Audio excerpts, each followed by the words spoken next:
নমস্কার, আরও একবার আপনাদের সকলকে স্বাগত জানাই। আশা করি সকলেই খুব ভালো আছেন। আজকে আমরা শ্রীকৃষ্ণের বাল্যলীলার কিছু অংশ আস্বাদন করব। বালক শ্রীকৃষ্ণকে মাতা যশোমতী আদর করে গোপাল বলে ডাকতেন। ছোট্ট গোপালের দুষ্টুমিতে মাতা যশোমতী থাকতেন সকল সময় ব্যাকুল হয়ে। এই বুঝি কারোর কলসি ভেঙে দিল, এই বুঝি কারোর বাড়িতে গিয়ে ননি মাখন চুরি করলো।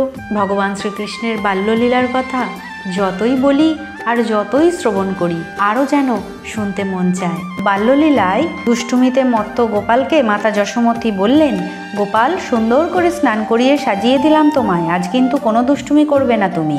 আজ যদি কোনো গোয়ালিনী তোমার নামে নালিশ করে আমার নিকট, তবে কিন্তু আমি তোমায় বেঁধে রাখবো। গোপাল মিষ্টি হেসে খেলতে চলে গেল। পুনরায় কোনো দুষ্টুমির নালিশ নিয়ে এক গোয়ালিনী এলেন মাতা যশোমতীর কাছে। সেদিন ধৈর্যের বাঁধন ছিন্ন হয়ে গেল যশোমতীর। গোপালকে খুঁজে কান ধরে বাড়িতে টেনে নিয়ে এলেন এবং বললেন, আজ আমি তোমায় বেঁধে রাখবো, তোমার দুষ্টুমি সহ্যের সীমা ছাড়িয়ে গেছে।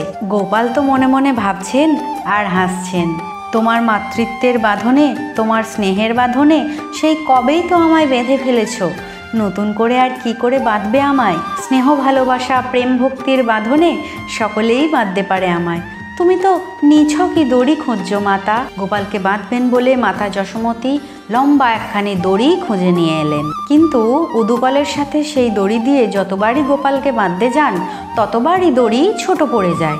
যতবারই দড়ি ছোট পড়ে যায় আরও গোটা কয়েক দড়ি নিয়ে এসে মাতা যশোমতী গোপালকে বাঁধার চেষ্টা করেন। কিন্তু আশ্চর্যের বিষয়, যত বড়ই দড়ি তিনি আনেন না কেন সব দড়ি ছোট পড়ে যাচ্ছিল। এরপর ছোট্ট গোপাল মৃদু হেসে সেই দড়ি মাতার হাতে দিয়ে বললেন, মাতা, এইবার তুমি আমায় বাঁধো। অবশেষে সেই দড়ি দিয়ে মাতা যশোমতী গোপালকে উদুকলের সাথে বেঁধে ফেললেন। এরপর তিনি গোপালকে বললেন, তুমি কোনো দুষ্টুমি করবে না, আমি কাজ সেরে আসি, আর দড়ি খোলার প্রচেষ্টা তো একেবারেই করবে না। এই বলে মাতা আপন কাজে ব্যস্ত হয়ে পড়লেন। কিন্তু ছোট্ট গোপালের দুষ্টুমি সে তো আর থেমে থাকার নয়। ছোট্ট গোপাল মনে মনে ভাবতে লাগলো, মাতা আমাকে দড়ি খুলতে বারণ করেছে, কোথাও যেতে তো বারণ করেননি। এই বলে সেই মস্ত বড় উদুকল সমেত গোপাল ধীরে ধীরে বেরিয়ে পড়ল বাড়ির থেকে। বড় দুই বৃক্ষের মাঝখানে উদুকল আটকে গেল এবং গোপাল খুব জোরে জোরে টানার ফলে বৃক্ষ দুটি গোড়ার থেকে উপড়ে পড়ে গেল। আর এর ফলে দুইজন কুবের পুত্রগণ শাপমুক্ত হলেন এবং ভগবানকে প্রণাম জানিয়ে তারা স্বর্গলোকে প্রস্থান করলেন। শ্রীকৃষ্ণের এই বাল্যলীলা থেকে কিন্তু আমরা খুব সুন্দর বার্তা পাই। শ্রীকৃষ্ণকে স্নেহ ভক্তি, প্রেম ভক্তি এবং ভালোবাসা দিয়েই বাঁধা যায়, তবে সেই ভক্তি নিষ্ঠা যেন পবিত্র হয়। আর সকল মায়েদের উদ্দেশ্যে আরও একটি বার্তা দিয়েছিলেন ছোট্ট গোপাল, তা হলো আপনার সন্তান ছোট থাকতে তাদের ছেলেবেলাটা উপভোগ করুন, বেশি দুষ্টুমি করলে অবশ্যই শাসন করবেন, তা বলে সেই শাসন যেন মাত্রা অতিরিক্ত না হয়। আর তা না হলে সন্তান একটু বড় হয়ে যাওয়ার পর সে ব্যস্ত হয়ে পড়বে নিজের জীবন নিয়ে, নিজের বন্ধুবান্ধব, পড়াশোনা, তখন মায়ের জন্য সন্তানের সময় থাকবে না।